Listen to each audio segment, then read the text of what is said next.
Hi friends, எல்லாருக்கும் வணக்கம். எல்லோரும் எப்படி இருக்கீங்க? நல்லா இருக்கீங்களா? நம்மளோட யூடியூப் சேனலுக்கு உங்கள் எல்லாத்தையும் நான் அன்போடு வரவேற்கிறேன். இன்றைக்கி வீடியோ என்னன்னு பார்த்தீங்கன்னா, சுவையான சிக்கன் கிரேவி செய்வது எப்படி, என்னோடய ஸ்டைலில் நான் செஞ்சுருக்கேன். இந்த வீடியோவை இப்போ தான் நீங்கள் நம்ம சேனலுக்கு நீங்கள் இப்போ தான் ஃபஸ்ட் டைம் வர மாதிரி இருந்தால், இப்போதும் பார்த்துட்ருக்க சப்ஸ்கிரைப் பண்ணாதவங்க பார்த்துட்டு இருந்தீங்கனாலும் கண்டிப்பாக சப்ஸ்கிரைப் பண்ணிட்டு பாருங்கள், ஒரு லைக் பண்ணுங்கள். இந்த வீடியோ ஃபுல்லாக பார்த்துட்டு எப்படி இருந்துச்சு அப்படின்றத கண்டிப்பாக கமெண்ட் பண்ணுங்கள். வாங்க வீடியோக்குள்ளே போகலாம்.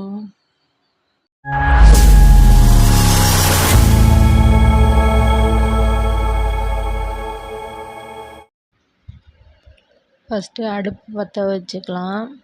அப்புறம் வடைச்சட்டி எடுத்து, இந்த வடைச்சட்டி தான் நம்ம செய்ய போகிறோம். அதை எடுத்து நம்ம அடுப்பு மேலே வச்சுட்டு சூடு பண்ணிக்கலாம். இப்போ பாத்திரம் நல்லா காஞ்சிருச்சு. இப்போ கடலை எண்ணெய் தேவையான அளவு ஊற்றிக்கலாம்.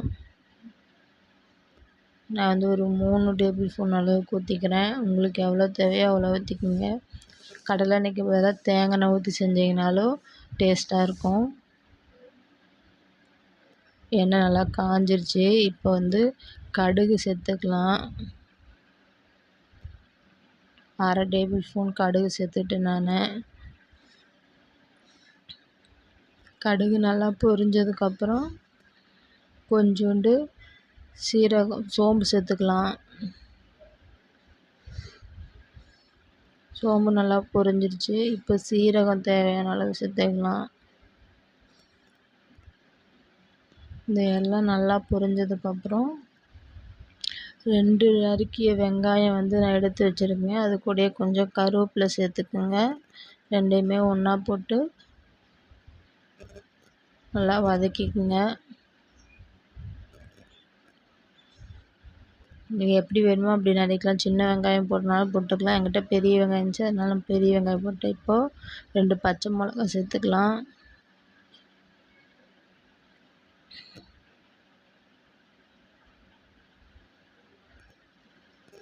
நல்லா வதக்கிக்கணும். வெங்காயம் நல்லா ஓரளவுக்கு ப்ரௌன் கலரில் மாறி வரணும். அந்த அளவுக்கு நல்லா வதக்கிக்குங்க. இப்போ நம்ம என்ன பண்ணலான்னா,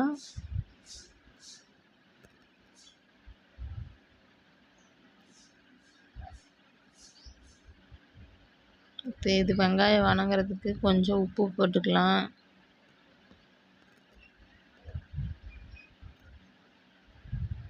பாருங்க, வெங்காயம் இந்த அளவுக்கு வதங்கி வந்துருச்சு.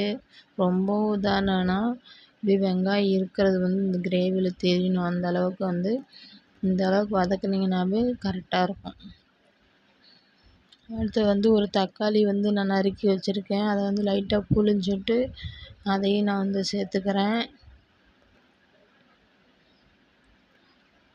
ஏற்கனவே வெங்காயம் வதங்குறதுக்கு நம்ம அதில் உப்பு சேர்த்துருக்கோம். அதே நமக்கு போதும். இந்த தக்காளி அதிலே வதங்கிக்கும். பாருங்கள், இந்த அளவுக்கு நல்லா வதங்கினதுக்கப்புறம் தக்காளி இருக்கிறதே தெரியல பாருங்கள். அடுத்து நம்ம அரைச்சி வச்ச இஞ்சி பூண்டு விழுது 3 டேபிள் ஸ்பூன் அளவுக்கு நம்ம சேர்த்துக்கிறோம். மிக்சியில் அரைச்சனால அந்த இஞ்சி பூண்டு 1 2 தான் அரைஞ்சிருக்கு. பாதி இஞ்சிலாம் முழுசாக கிடக்குது அப்படியே.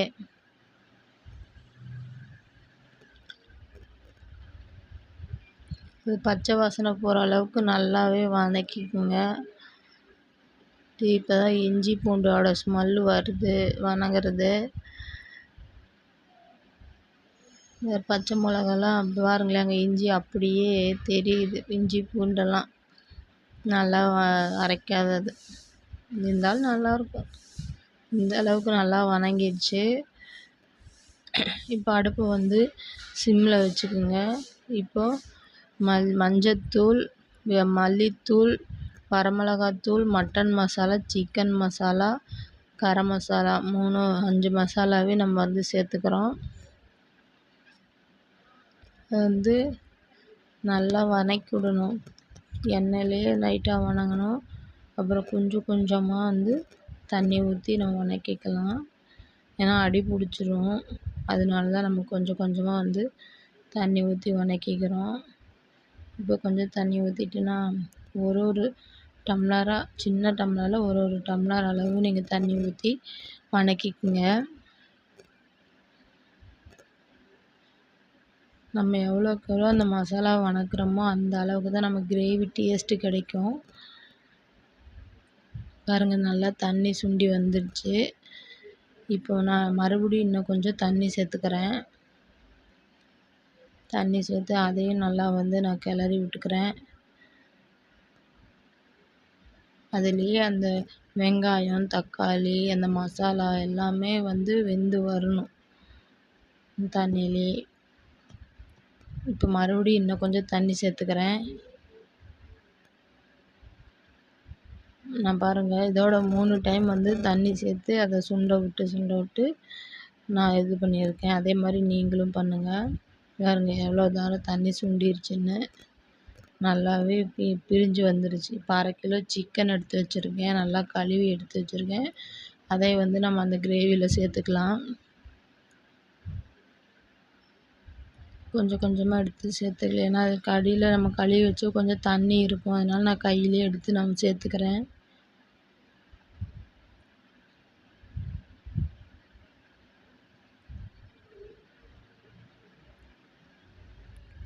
நீங்களும் வீட்டில் ட்ரை பண்ணி பாருங்கள். இதே மாதிரி எப்படி இருக்குன்றத சொல்லுங்கள் கமெண்டில்.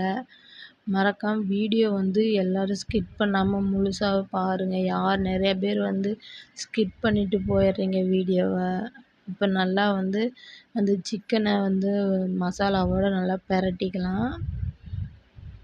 மசாலாவும் அந்த சிக்கன்லேயும் அப்படியே கொஞ்சம் ஊறிக்கணும் வதக்குறதுலேயே. மசாலாவோடு வதக்குனீங்கன்னா தான் அந்த சிக்கன் டேஸ்ட்டு கிடைக்கும்.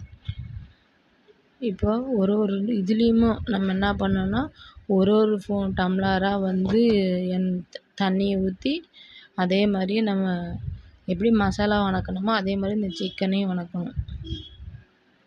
நீங்கள் நிறையா தண்ணி ஊற்றி கொதிக்க வச்சு பாருங்களேன், அது டேஸ்ட்டாகவே இருக்காது. இப்படி கொஞ்சம் கொஞ்சமாக தண்ணி ஊற்றி அதை சுண்ட விட்டு தண்ணி ஊற்றி நீங்கள் செஞ்சு பாருங்களேன், அது ஒரு டேஸ்ட்டாக இருக்கும். கண்டிப்பாக இதே மாதிரி நீங்களும் ட்ரை பண்ணி பாருங்கள், நல்லாயிருக்கும். இப்போது மூடி வச்சுக்கலாம். கொஞ்ச நேரம் அது வேகட்டும். பாருங்கள், இந்த அளவு கொஞ்சம் தண்ணி சுண்டிருச்சு. இப்போ நம்ம உப்பு சேர்த்துக்கலாம். தேவையான அளவு உப்பு சேர்த்துக்கலாம்.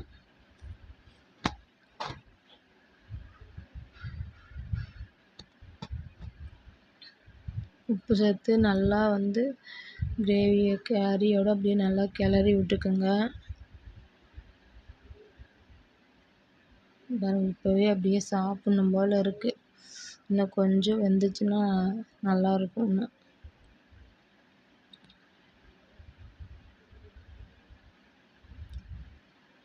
இந்த சிக்கனவே எப்படி எப்படிலாம் விதவிதமாக செய்கிறாங்க. நான் இன்னொரு மெத்தடில் இன்னொரு நாள் உங்களுக்கு செஞ்சு காமிக்கிறேன். இப்போ நல்லா மூடி வச்சுக்கலாம். மூடி வச்சு கொஞ்ச நேரம் கழித்து மறுபடியும் திறந்து பார்த்தேன். இவங்க தண்ணி நல்லா சுண்டிருச்சு. இந்த அளவுக்கு நல்லா சுண்டிருச்சு. உங்களுக்கு இன்னும் சுண்டணும்னாலும் நீங்கள் வச்சுக்கலாம். எனக்கு இந்த அளவுக்கு போதும் அப்படின்றதுனால நான் இதோடு நிறுத்திக்கிட்டேன். இன்னும் கொஞ்சம் சுண்ட வச்சிங்கன்னா அது அப்படியே சுக்காவாயிரும். இது கிரேவி. இப்போ ஒரு கைப்பிடி அளவுக்கு நான் கொத்தமல்லி நறுக்கி வச்சுருக்கேன். அதை இதில் சேர்த்துக்கலாம். கொத்தமல்லி அப்படியே மேலாப்பில் தூவி விட்டு அப்படியே நம்ம அடுப்பை ஆஃப் பண்ணிவிட்டு ஒரு தட்டு போட்டு மூடி வச்சிடலாம். அவ்வளோதாங்க, நம்மளோட சிக்கன் கிரேவி ரெடி. பாய். அடுத்த வீடியோவில் பார்க்கலாம்.